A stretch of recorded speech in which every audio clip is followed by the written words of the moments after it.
Good evening. It's 7 o'clock on September 17th, and we'll start this meeting. First, call to order, roll call. Mr. Hasse, Here. Mr. Seaman, Mr. Corner, Mr. Tarapani, Here. Mr. Frame, Mr. Stravopoulos, Here. Mr. Vesey, Ms. McCumber. Here.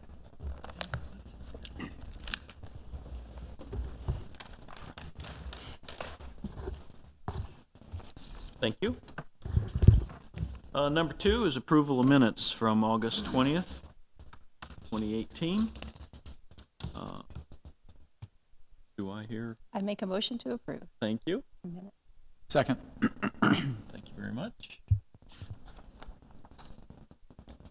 And we have a vote, please. Ms. McCumber, Approve. Mr. Stravopoulos, Yes. Mr. Tarapani, Yes.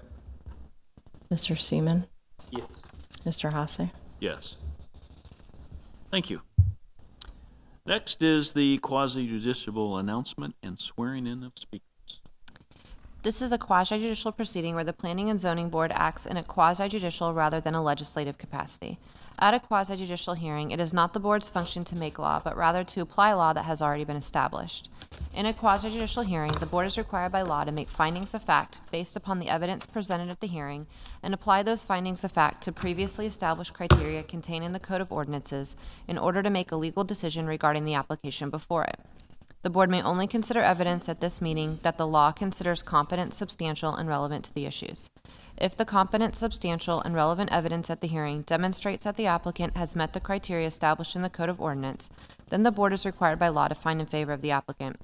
By the same token, if the competent, substantial, and relevant evidence at the hearing demonstrates that the applicant has failed to meet the criteria established in the Code of Ordinance, then the board is required by law to find against the applicant. Are there any members of the board wishing to disclose any ex parte communications or conflicts of interest this evening? Seeing none, anyone wishing to testify this evening or present evidence, if you could please stand and raise your right hand to be sworn. Do you swear or affirm that the testimony you're about to give is the truth, the whole truth, and nothing but the truth? So sworn. Thank you. Moving on to number 4, application number 18-33, site plan approval to construct a 4,280 square foot, one-story office building on approximately 0.42 acres located on Keystone Road, approximately 150 feet north of Lake Tarpon Avenue, including lots 20, 21, and 22 of Lakeview subdivision in the residential office RO district. Staff comments, please. Yes, this application comes to you from Tarpon Turtle Annex LLC. As mentioned, to construct a 4,280 square foot office building. The future land use is residential office general. The zoning district is residential office. The applicant wishes to build an additional office building space adjacent to its existing property that is built with office uses. That property is located on the corner of Lake Tarpon Avenue and Keystone Road.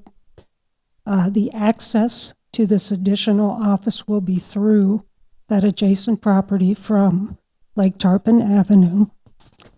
The future land use was amended, as well as the countywide map was amended, both to office designations being residential office, future land use, and office countywide designation. Both of those were processed in 2017, and the site plan as presented here is consistent with the comprehensive plan and the countywide plan requirements. The rezoning to residential office was also processed in 2017, and the site plan is consistent with the standards of that district. The site plan was reviewed by the Technical Review Committee on March 22nd, 2018, and after several revisions to meet those standards, that committee recommended that it be forwarded to this board. The project does meet concurrency management standards, and the project facilities impacts are listed on page 3 of your staff report, and those facilities are available, will be available at the time of development. Staff is, there was public notice on this. Well, actually, this is a site plan, so this meeting was noticed. We did not get any responses or input from the public at the staff level. Staff recommends approval of this application with 4 conditions. First is the developer is responsible for meeting the minimum criteria of the Land Development Code and for acquiring all other jurisdictional permits or approvals. Number 2, any lighting to be installed on site is to be shielded and directed internal to the site. Number 3, construction plans shall be consistent with the approved site plan. The payment of all requisite fees attendant to the project shall be paid in accordance with the Land Development Code. And number 4, this site plan shall expire at 1 year from the effective date unless an application has been filed for a building permit with construction plans signed and sealed by a registered engineer licensed in the state of Florida. And the applicant and agent are present. Are there any questions? So I have a question. So this is something that we approved another part of this plot not too long ago, I think. And this seems to be consistent with what he's building there. And you also said that a notice has been sent out. Is that again, the 200 feet of? Actually, I misspoke. There was not, this is a site plan approval. This meeting obviously is posted on the website, but there are no notice requirements for site plan approvals because this is a use by right in the district. Okay, thank you. Are there any other questions from the board member? Got one. Yes, sir. Go ahead, Mr. Chairman. Just not that it's too relevant, but you were talking about noticing the public. It was still advertised, properly advertised, correct? Even though people, surrounding residents were noticed? The hearing was advertised? There are no advertising requirements for this item. As far as a public meeting, though, the public meeting was noticed properly. Yes, I'm sorry. Yes. Thank you. Yes. And then I just had some questions on the TRC comments.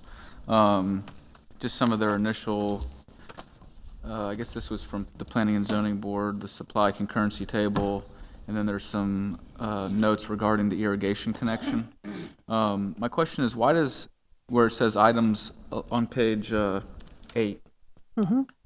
it says provide, or let's see, it says items 11 and 13 refer to Hillsborough County clarify irrigation connection. Oh, that's 2 different items. Why are we referring to Hillsborough County on items 11 and 13? Yes. Oh, sure. Yeah. If you're going to speak, please state your name and address, please. Yep. You may. Yeah, it is. My name is Jason Kinney, Kinney Engineering. I'm the engineer of record, and I am the person that is responsible for the typographical error that referenced Hillsborough County on that plan, actually. What we did, we had started with a go-by set of plans that was previously used in Hillsborough County. It's just one of the things that just got overlooked. Gotcha. So no. Get a discount for that then? No discounts, because we were able to correct it in time. And then the public service review comments talks about providing utility easement for water and sewer. Is that shown on the site plan? The utility easement is not shown. It will just be recorded after the lines are laid in. It's better to put it in after, record the easement after construction rather than trying to pinpoint construction within a arbitrary line.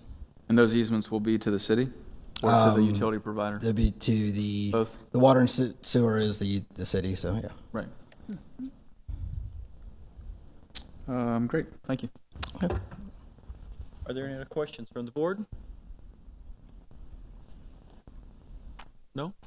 Thank you. Are there any more comments from the owner or anyone else? No. If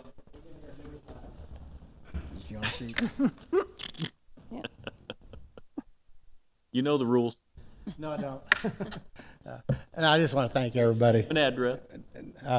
Torrance Hunt, 1955 North Highland Avenue, Tarpon Springs. Thank you. I just want to thank everybody. Everybody's been so courteous to us for the development of this site. It's been a very peculiar, Pat, site with the stuff that we inherited onto it and all that. And I hope all of you have driven by it in the last 60 days. I mean, it's all landscaped, and we're not quite done with it. We have a young man working for us that has got the greenest thumb probably in Tarpon Springs, and when he gets done with it in the next 2 weeks, I hope you're all really proud. It's going to be a very, very pretty place, and allowing us to build another 4,280 square feet there, and everybody keep their fingers crossed. We're meeting with a very, very nice firm tomorrow afternoon to finalize the documents that they're going to go into that building. So you're going to have another very nice, quiet tenant that is professional as anybody you want in that building. Thank you. Thank you. Anyone else have any questions to the owner? No? Okay.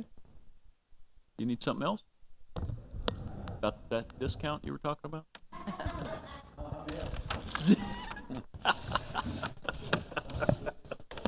All right, no further questions, then we'll close this to public discussion. Well, let's offer it up for, understanding there's no one in the audience, but let's offer it up for public comment for the record.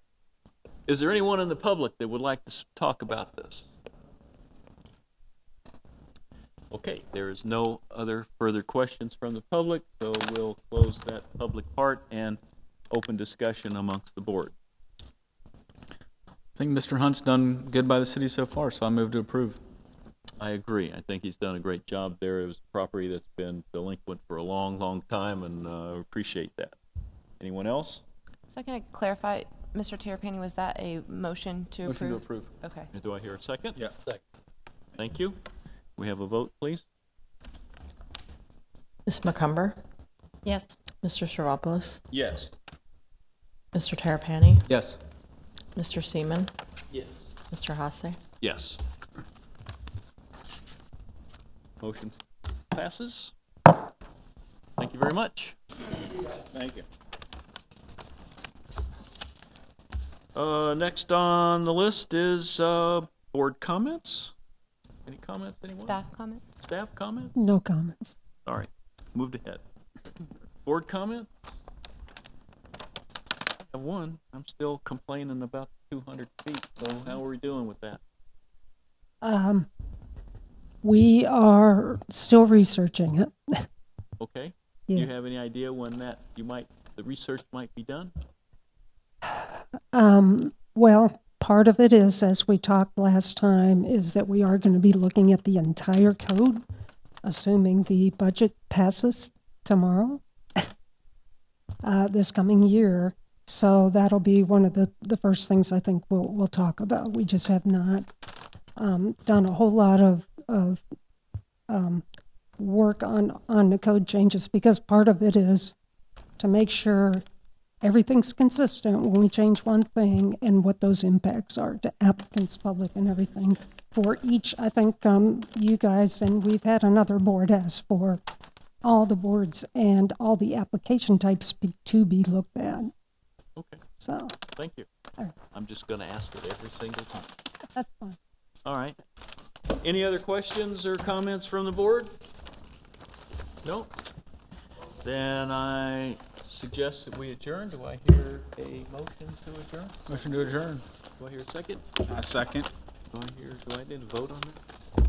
No, you do consensus. We're closed. Thank you, everyone. That was a quick one.